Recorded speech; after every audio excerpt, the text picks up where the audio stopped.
Michael Jackson की जिंदगी पर बनने वाली बायोपिक माइकल आखिरकार रिलीज हो चुकी है और एक बार फिर दुनिया भर के फैंस की तवज्जो उस पर है। ये फिल्म सिर्फ एक बायोपिक नहीं बल्कि एक ऐसे लेजेंड की कहानी है जिसने म्यूजिक, स्टेज और परफॉर्मेंस को हमेशा के लिए बदल दिया। फिल्म का एक बड़ा चर्चा उसकी कास्टिंग भी है, जहां जाफर जैक्सन ने पहली बार अपने चचा माइकल जैक्सन का किरदार निभाया है। लेकिन इस फिल्म का सफर आसान नहीं था।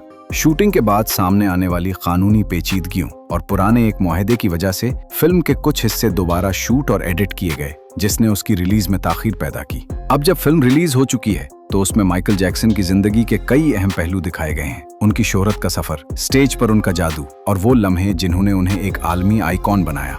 क्या आपने भी दोस्तों के साथ ये फिल्म देखने का प्लान बनाया है? हमें कमेंट्स में बताएं।